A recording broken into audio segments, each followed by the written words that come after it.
2009, Walter Hoy went to jail for standing on a public sidewalk outside an abortion clinic in Oakland, California. His crime? Holding a sign that said, "God loves you and your baby, let us help you." The book Black and Pro-Life in America tells the story of Hoy's arrest and his time behind bars. And Walter Hoy joins us now via Skype. Welcome, Mr. Hoy. Thank you for being with us today. My goodness, thank you for allowing me to come in and share. Well, first of all, I want to talk about what motivated you to begin counseling and ministering to women who were going inside abortion clinics. Oh my goodness, it really had to do with the birth of my son, who was born just about 3 months premature. And when I was holding him in the palm of my hand, I literally heard God speak to me and tell me that this is what's supposed to be on the inside of a woman. My son was a little less than 6 months. He was about 1.9. And as I was literally holding him, I could literally hear God speak to me. And that has motivated me to go deeper and deeper and further into the pro-life movement. Amazing. And tell me some of the things that you would share with the women who were going inside the clinic. Well, literally, I was standing on a public sidewalk holding a sign that says, "God loves you and your baby, let us help you." And oh my goodness, that happened to be the three most asked questions I would get. So I would say, yes, God loves you. I'd say, yes, God loves you and your baby.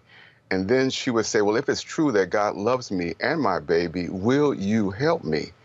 And I said, yes. And that's exactly what we did. It didn't matter whether she needed groceries. It didn't matter whether she needed to fix her car.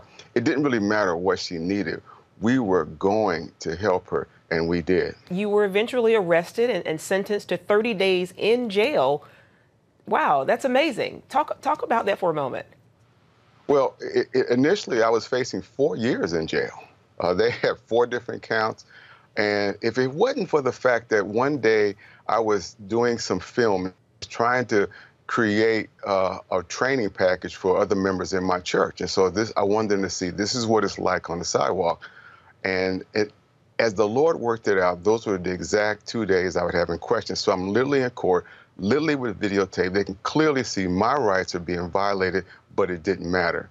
I had to go to jail. And so because we produced that tape, they were dumbfounded, and they literally reduced it from 4 years to 30 days. It is amazing that all you were doing was trying to help women who were in trouble, in need, and you were treated like someone who had done something so horrendous. But while you were in jail, you know, you were a pastor, you're a minister of the gospel, you were involved in evangelistic ministry. What happened while you were there? Oh my goodness.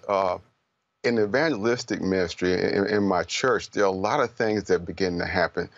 Some were against what I was doing. Some were for what I was doing.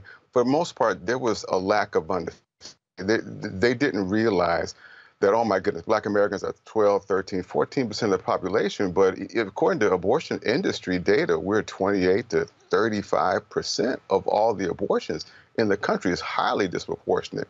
And so an education began to take place in my church. Amazing. And I understand that you were really ministering to people in the jail, winning them to Jesus Christ. Talk a little bit about that. Oh, my goodness. Interesting enough, the first question they asked me was, did I bring any drugs when I first walked into my cage? But we had prayer at midnight like Paul and Silas. And I'm telling you, if I had more time, I'd tell you there were 3 miracles that literally took place with me in jail. Amazing. Well, the book Black and Pro-Life in America not only tells your incredible story, but it also highlights how you've been shunned from the Black community because of your pro-life beliefs. And Alveda King basically said the same thing. Talk a little bit about, you know, being Black and pro-life in America.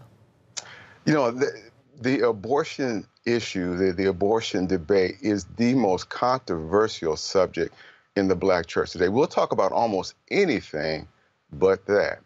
And when you understand the 4 reasons why Black leadership is rejecting the pro-life movement, that's what gives you the strength you need to actually move forward and begin to make strategies that are effective in communicating the gospel. So yeah, it's been a struggle.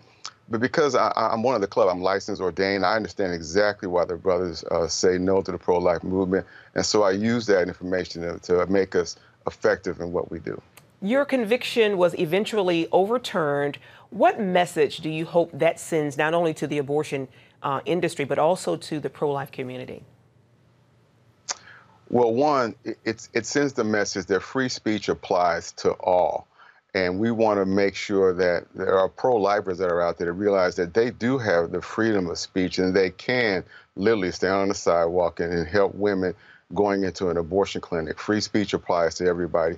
But it also is a message sent to the Black church. There are many of us that are pro-life that really understand it is absolutely wrong. And we're going to be speaking up and more as time goes by. Beautiful. Walter Hoy, thank you so much for taking the time to talk with us today. We appreciate it. Take care. God bless you. God